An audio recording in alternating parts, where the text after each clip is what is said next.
Hello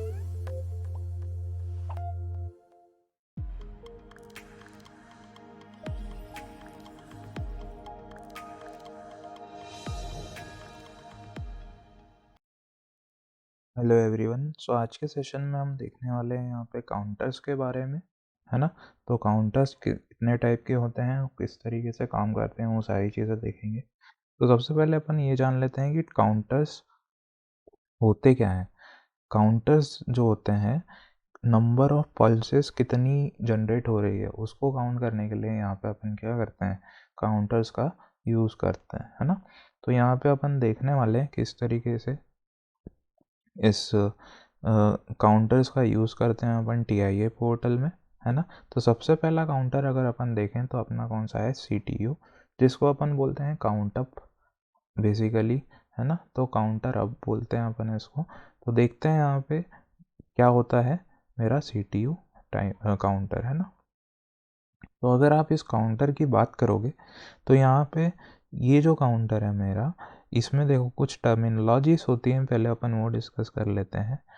तो यहाँ पे अगर आप देखोगे तो सबसे पहले यहाँ पे अगर पहला पॉइंट अपन देखें, you can use count up instruction to increment the value of output CV, है ना। तो बेसिकली क्या होता है, जब भी मैं पल्सेस देता जाता हूँ तो मेरी जो काउंट वैल्यू है, यहाँ पे जो CV है, इसका मतलब है काउंटर्स वैल्यू क्या होती है, एक के बाद एक इंक्रीज होती जाती है ना। तो जब भी मैं पल्स दूंगा, जब भी पल्स देने का मतलब क्या है, जब भी मेरा आउटपुट 0 से हाई स्टेट में जाएगा तो ये मेरा जो काउंटर है काउंट पल्स को काउंट करेगा। When the signal state of the CPU input, basically जो मेरा इनपुट है उसमें क्या होगा, जब भी ट्रांजिशन होगा from 0 to 1, that is positive signal edge, जब भी मैं सिग्नल को पॉजिटिव एज पे लेके जाता हूँ तो मेरा क्या होगा, आउटपुट हाई स्टेट में आएगा, है ना। उसी तरीके से अभी अपन इसको देखेंगे किस तरीके से ये सॉफ्टवेयर में काम करता है। The counter is incremented each time, basically हर बार जब भी मैं पल्सेस देते जाऊंगा तो मेरा काउंटर 1 2 3 इस तरीके से काउंट करता जाएगा, है ना। When the high limit is reach, the signal state of the CPU no longer has an effect on the instruction. तो यहाँ पे बेसिकली जब मेरा एक मैक्सिमम लिमिट पहुँच जाती है मेरे काउंटर की, उसके बाद मेरा जो है काउंटर उसके बाद में पल्सेस को काउंट नहीं करता है ना। You can query the counters status in the output. So basically जो आउटपुट है वो एक पर्टिकुलर काउंट के बाद मैं हाई करा सकता हूँ, यहाँ पे सबसे बड़ी बात यही है ना। जब भी काउंटर क्या होता है, एक पर्टिकुलर पल्स नंबर रीच कर जाता है, जैसे फॉर एग्जांपल सपोज 10 पल्सेस मैंने डाल के रखी है, तो 10 पल्सेस काउंट करने के बाद मेरा आउटपुट क्या होगा, हाई स्टेट में आ जाता है। तो यहाँ पे the signal state of the output Q is determined by the PV parameter.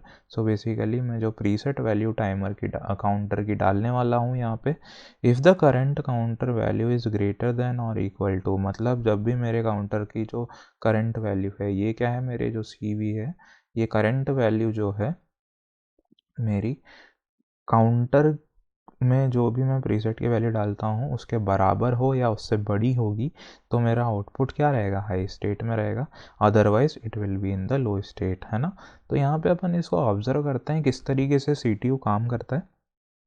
तो यहाँ पे बेसिकली मुझे क्या चाहिए रहेंगे, कुछ इनपुट्स लेना पड़ेंगे। तो सबसे पहले मैं देखता हूँ काउंटर्स कहाँ हैं मेरे।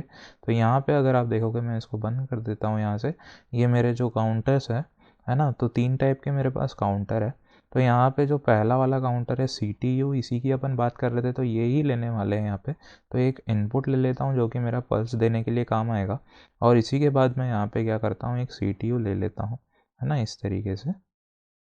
अब देखो यहाँ पे भी क्या होने वाला है, मेरा जो TIA पोर्टल है वो डेटा ब्लॉक मांगेगा, है ना। तो मैं इसको इंस्टेंस DB क्रिएट करने के लिए अलाउ कर दूंगा।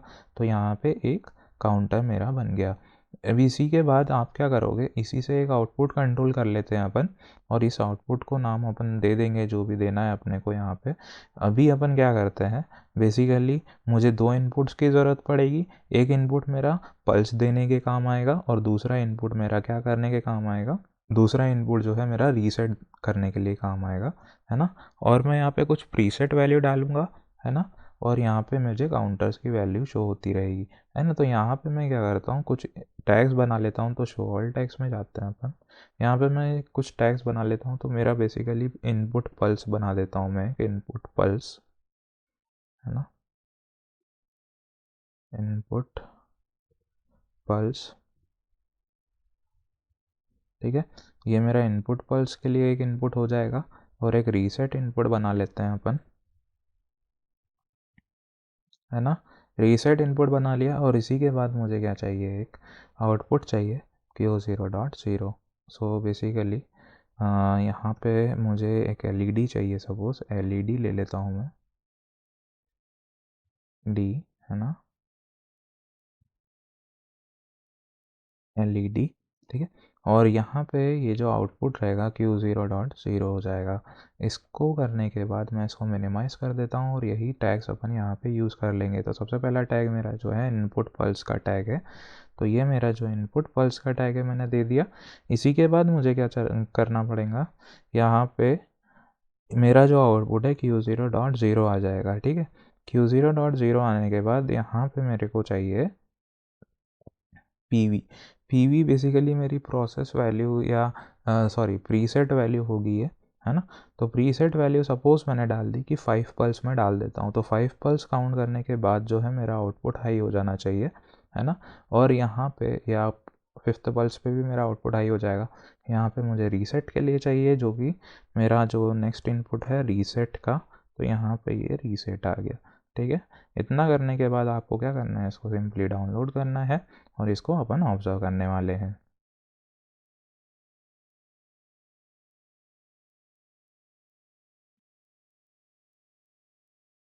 डाउनलोड करने के बाद मॉनिटर मोड में ले जाओ, है ना। जो भी रिक्वायर्ड टैग्स है वो अपन रहने देते हैं, बाकी हटा देते हैं। इतना करने के बाद बेसिकली इसको भी अपन ऑनलाइन मोड में लेके चले जाते हैं, है ना। ऑनलाइन मोड में लेके जाने के बाद आप इसको यहाँ से मॉनिटर कर लोगे। मॉनिटर करने के बाद अपन देखते हैं यहाँ पे क्या होने वाला है। ठीक है, तो बेसिकली अपने को यहाँ से पल्सेस देने हैं। ऐसे मैंने फर्स्ट पल्स दिया।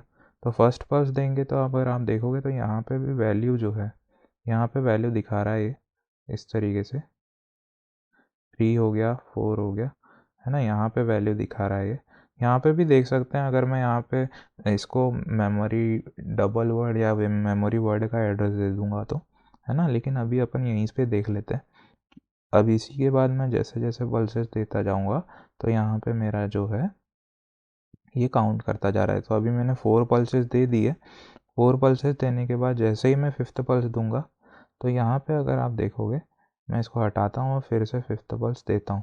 जैसे ही 5th पल्स देते हैं तो मेरा एक्चुअली हो क्या रहा है, मेरा जो प्रीसेट वैल्यू है, preset value count current value के बराबर आ गया। तो जैसे ही प्रीसेट वैल्यू करंट वैल्यू के बराबर आता है, या आप बोल सकते हैं करंट वैल्यू प्रीसेट वैल्यू के बराबर आता है, तो मेरा आउटपुट हाई स्टेट में आ जाता है। और इसके बाद मैं पल्सेस देता भी रहूँगा तो मेरा आउटपुट हाई स्टेट में ही रहेगा और मेरा काउंटर काउंट करता जाएगा, है ना।